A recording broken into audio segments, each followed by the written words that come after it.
car. Hold on, let's reverse for a sec. I kind of like landed in a ditch. Maybe that's better. Okay.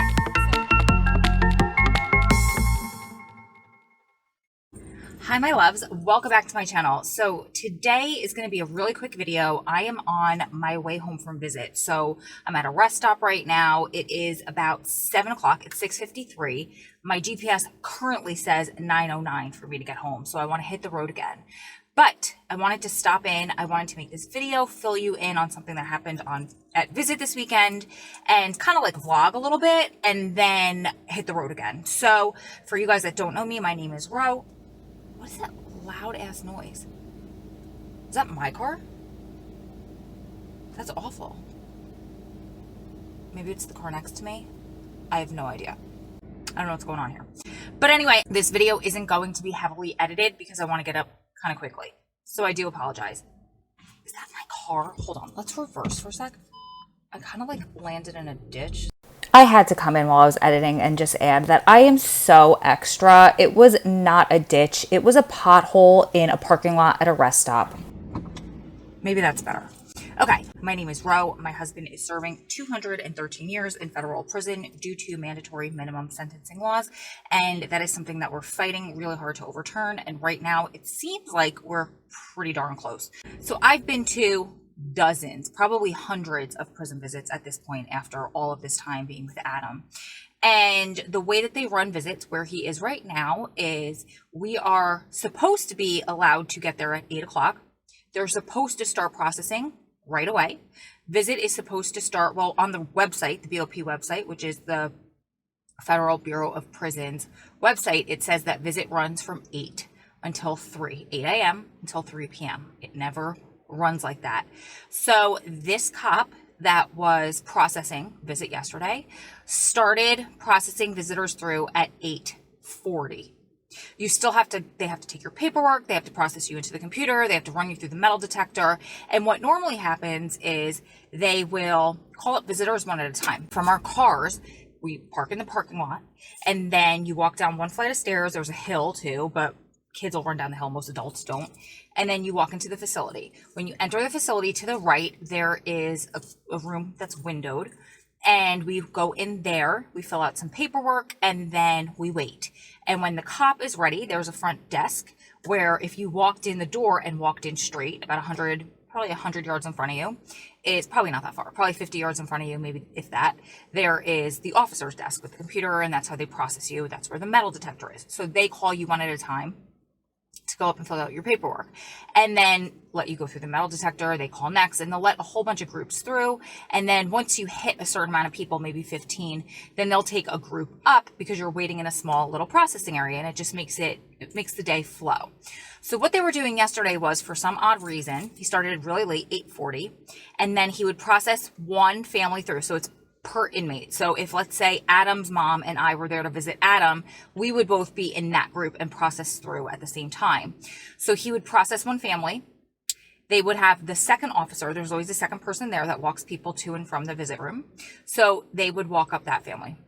He would wait. The cop at the front desk, that's the one that's the main cop that's processing, would wait.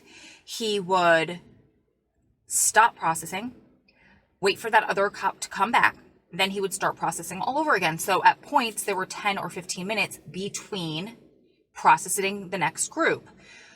Well, what happened at this facility, probably going 5-6 years ago, was that once the clock hits 9:30, they completely stop processing. What they used to do was, as long as you were in the door before 9 o'clock, at 9 o'clock, they would lock the front door. They wouldn't let anybody else in until after count, which usually clears by 10:30. 10:45 usually latest, maybe 11 o'clock on a bad day, typically 10:30. So anybody that was in before 9 o'clock would get processed through. Somebody decided to change the rules 5 or 6 years ago, and now they will stop processing. They will lock us all into that little processing room and make us wait until count clears before they begin processing again. So clearly they can process us through because they did that for years. They just decided not to. So yesterday, of course, this happens. There were probably 20 people left to still be processed because there was a full room of people. It was a packed visit day, but he was processing really slow. So at 9:20, the cop comes to the little processing room, and he was nice about it. He said, we have to stop processing now for count. He said, you're more than welcome to leave, or you could stay here and just wait until we start processing again at 10:30, 10:45 when count clears. So there was a front door. There was a front door of the facility. There was the front door that we walk into to go into the little processing room. And then there's a back door that locks itself, but we could get out. We just can't get back in unless somebody opens that door for us. He did not lock any of the front doors, which was cool because people were allowed to go in and out. So my girlfriend I was with wanted to stay. She said, just in case we lose our spot, like everyone is usually pretty respectful of each other. And so if somebody leaves, we let them keep their spot. Other times people aren't. We don't like to get involved, but everyone was on the same page that day. If you leave and you're back in time, once he starts processing again, you're cool. You can go back to your spot because we've all been here. My girlfriend and I got there at 8:20 and people were there since 7:30. I'm not going to try to jump in front of them just because they left to go to the bathroom. That's not cool. I said to my friend, I'm just going to run out to the car. I said, I did not drink enough water. I only had a couple of sips. By 11 o'clock in the morning, a couple sips of water, I might have a really bad migraine, and I was already starting to get a headache. I went out that side door. I said, will you let me back in? Because I didn't know if he was locking that front door. She said, of course. So I got to my car and I noticed that I had missed a call from Adam 15 minutes before that. And I waited because they hadn't even called recall yet. So about 10, 15 minutes later, I could hear over the loudspeaker, I could hear them being called. I could hear recall being called. So that's when guys have to get off the yard. They have to go back to their cells. They have to get in their cells for count. So what's messed up about that is he probably could have, if he was processing the way he should have been, he probably could have processed a good 5 people through easily at that point, but he didn't. So I waited just to see if Adam would call back. He didn't call back. I knew at that point when they called for count, he wasn't going to be able to call. So I chugged a liter of water, hung out for a few minutes, checked some emails because I had nothing better to do except waste time. And then I went back into the little processing room, and all of us visitors were in a decent mood. Everyone was having a good time, chit-chatting back and forth, getting to know one another. One of the girls there was really funny. She had us all laughing. Nobody was upset or anything like that. So around 10:30, I think it was closer to 10:45 yesterday, they started processing again. And then magically, they took us all up as one big group. So no idea why they were doing it one by one before. Adam believed it was purposely just trying to deter people from coming to visit. We got up there. They actually sat my girlfriend. I say girlfriend for my female friends. It's an old school thing. So I don't have a girlfriend. Like Adam's my husband. She's just my female friend that I share the room with, and she was there to see her husband. So just wanted to make that very clear because a younger generation might not understand that terminology. It's just if you're a female and you have a female friend, a lot of times we say girlfriend. So she sat next to me and we were just kind of chit-chatting. Adam came out before her husband and he was hot. And Adam is usually the one that's calming me down in those situations because usually I'm like, oh, happened again. I don't belong here. I don't want to be here. Blah, blah, blah. We kind of got there a little bit later than usual. We knew we were going to be at the back of the line. We kind of had a feeling we were going to get an after count, and both of us were like, no biggie. We've been doing this. Both of us have been doing this for over 10 years. So like it's par for the course. It happens. Thankfully, we were both in a good mood. And so when Adam came out, he was like, this is so messed up. They did it on purpose. He said we were all in there sweating. Sweating meaning, because my friend was like, what? They left them outside standing there? It makes no sense. No, because they had to go back in for a count. Meaning we were all in there getting really upset. We're getting very emotional because it doesn't matter to us that we have to wait longer. Hello, our lives right now consist of waiting. But what they put you through is unfair because of everything that you guys have to go through to get here. You don't deserve to be treated like that. And he was hot. And I just looked at him and I said, breathe. It's fine. We're fine. We were having fun down there. It's okay. We made it in. You're here now. And typically, that's Adam to me. Typically, I'm the one there that's like all wound up. And he's the one that's, it's fine. I'm so sorry to put you through this, but we're okay now. Just breathe. And that was me to him. Just breathe. It's fine. And it's funny, when I went to the car prior to getting processed to drink that water, and I saw that I missed a call from him, something inside of me had a feeling that he was going to get a little bit bent out of shape because he tried to call 15 minutes before that. So he was already getting concerned. And guys, remember back to that video, I'll post it up there. where there was a family that died driving to visit a couple of months ago. 2 women and 2 kids. They got into a horrible car accident, and the whole entire family, everybody in the car, it was a fatal car accident. Everybody passed away. So everybody's kind of nervous, right? And I drive really carefully now. I don't even pass cars, even if they're going 20 miles below the speed limit. I'll get there when I get there. And that's how we felt yesterday too. There's no point in speeding and, passing cars in the mountains. It's very dangerous up there. So it was no big deal. And I sent him an email and I said, we got stuck. We're coming in after count. I said, enjoy every minute of count. Get some rest. I'll be in there as soon as possible. Again, not something that I typically do. I'm just like, oh, I'll be in there in a few minutes. He'll see that I'm okay. But it was fine. And then he didn't get that email until after visit. And he was like, oh, you're the best. Thank you so much for putting up with all of this. I can't thank you enough. I can't even express in words how amazing you are for everything and for everything you put up with.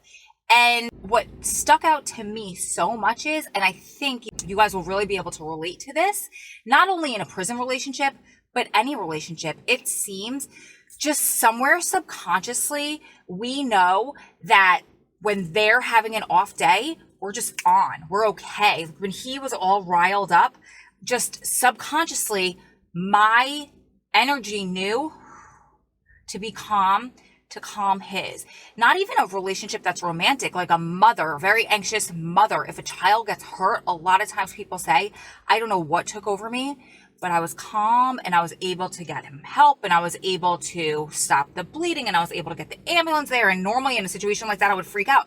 And I think just something in your subconscious and your psyche takes over. And you're like,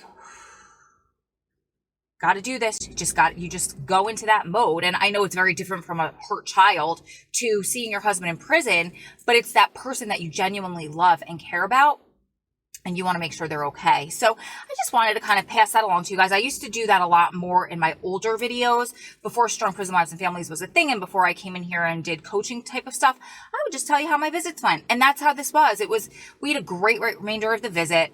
It was short, but that's okay. We were able to discuss what we needed to discuss. And then we were able to leave and get rehydrated. And I actually went and I had a really good workout. And this woman in visit, I saw her. So what I was doing was I was sprinting the front of the hotel and then I was jogging. So it was about 200 meters. There was a picnic table right outside, right at the back of the hotel where people like go and smoke and do whatever. And so I would do 10 squats to the bench of the picnic table. Then I would do 10 dips. Then I would do 10 more squats, 10 more dips, sprint the front of the hotel and run around the back. And I just kept doing that. And I had planned to just repeat that for 30 minutes. There were a couple people that had come outside to smoke a cigarette and they would see that I was working out in that little area and they would walk to the other end of the parking lot, which I thought was really nice. It's really painful to breathe in cigarette smoke when you're working out because your lungs need actual oxygen. They don't need to be breathing in nicotine and chemicals. From somebody who used to smoke, you guys, I'm not bashing anybody that smokes. It's just really hard to breathe in cigarette smoke while you're trying to work out.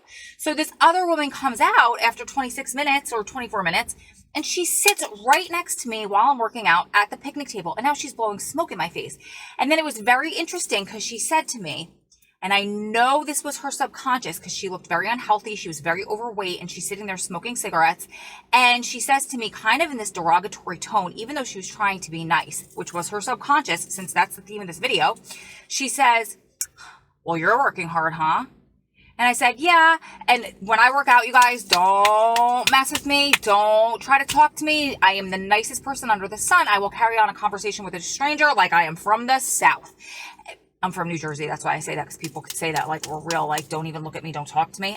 No, I'll make conversation with the cashier. I'll make conversation with anybody and everybody. But if I'm working out, don't mess with me. Like one time I was working out and a guy literally tried to talk to me and I had headphones in and I was ignoring him. I could see him in the mirror. I was ignoring him. Don't talk to me in the middle of a set. I have to rest after it. He pulled the headphone out of my ear so I could pay attention to him. And I was like, I'm in the middle of something.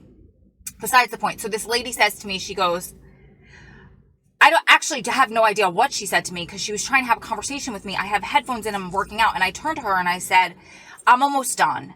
I couldn't respond to what she was saying because I had no idea what she said. And then I just kind of like ran away. I couldn't use the picnic table anymore because she's sitting on it blowing smoke. I'm not going to go directly next to her and breathe in her smoke so I could do my dips. I'm not going to go on the other side of the picnic table because then my butt is in her face doing squats. And that is uncomfortable and awkward. And she'd just be staring at me and that would be weird. And she'd probably be trying to talk to me and it would just be awkward. So I just did 2 more laps around the building. And then I turned back around. I grabbed my water bottle that was on the table and I walked another lap, a long lap around the building, and then I consider that done. So I think I finished at 28 minutes or something. And then it was really cool. My roommate, my girlfriend, I was saying before, went out to get us salads at a pizzeria across the street, and it wound up taking a lot longer than she thought. And she had the room key.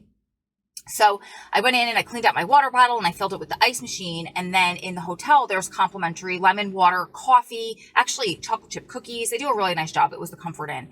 And so I cleaned my water bottle out by the ice machine. I had filled it with ice and then I filled it with that lemon water, which was so delicious and refreshing after a workout. And I turned around just to sit outside and hang out. I was going to email Adam while I was waiting for my friend to come back. And the guy at the front desk was like, "Excuse me." And I said, "Yeah." He said, "You know, with your key," he said, "if you go across the street to the YMCA, we have a partnership with them for our guests that are staying here. You could work out there for free," which I had known. I've done a million times in the past whenever I when I was staying alone. When I'm staying with my girlfriends, I try not to do that. I typically don't work out too much over the weekend. I missed a few of my gym sessions this week, so I needed to get that day in. And so I said, "Thank you so much. That was really sweet of you. I'm done now." I said, "But I appreciate that, and I'll remember that in the future." That was so sweet of him. He didn't have to say anything. So then I sat outside. My friend pulled in maybe 2 minutes later. I literally had one line of an email written back to Adam. And then we went inside, and I asked the poor guy, he was like my best friend after that. I said, "Do you have any dishwashing liquid?" I know it's an odd question, but one of my water bottles started to get like funky and I just wanted to wash it out in the sink. And he said, "Of course." And there was probably this much left in the bottle. So I took it. I said, "I'll bring it right back to you." He said, "Don't, it's almost done. Don't worry about it." So I put it in a Ziploc bag and I'll probably travel with that from now on because I do travel with forks and spoons and water bottles tend to get funky. So that was really cool. Cleaned out my water bottle and that was it. My friend and I hung out. We ate our salads and then we went across the street. There's a new brewery. Like we hung out for a couple hours, just chilled. And then I showered, of course, because I had just been working out. And then I think like around 7 o'clock, 7:30, we walked over to the brewery. We had a drink. We had like a couple of appetizers. And then we got back to the room and we went to bed probably 9 o'clock, 9:30 latest. And then that was it until this morning. So that's my little recount of visit. It was just very interesting that I was subconsciously able to I just knew he was going to need me to pull him back down because when two of us are riled up at the same time, two very strong personalities, two very passionate personalities, not just me, everybody, this is for me to pass along to you guys. Anybody that's in prison and anybody that's a prison wife is a very passionate person, right? So for whatever they did to get themselves there, it was probably something passionate. And even if it was addiction, right, they're very passionate about that. And for us to be involved here, we're obviously very passionate people to keep this going throughout all this time. When two very passionate people are very heightened emotionally, it could get dangerous. So, and he even said to me, he's like, "That's it." He said, "I don't care. Burn the bridge. Start making calls on Monday." And I was like, whoa, whoa, whoa. I said, "Okay, we don't really need to burn any bridges now." And then today, by the way, it was a different cop on duty and she got us all in under 15 minutes and she started at 8:15 as she should have. So it was a much better experience. I made sure I said something to her. I thanked her. I said, "You moved so much faster than yesterday. It was so much more pleasant." And then I told Adam to make sure that he could go in and say something to the captain and the warden tomorrow and thank them and thank the cops because a lot of times they hear only negative, not positive, and they need to get that positive reinforcement as well. Okay. I've spoken for 19 and a half minutes. Wow. I thought it was going to be like 5. So I'm going to hit the road again. You guys keep staying strong, keep loving strong, keep supporting one another through this journey because you're one day closer to it all being behind you. Lots of love from my heart to yours. I will see you beautiful ladies and gentlemen in the next one. Bye guys.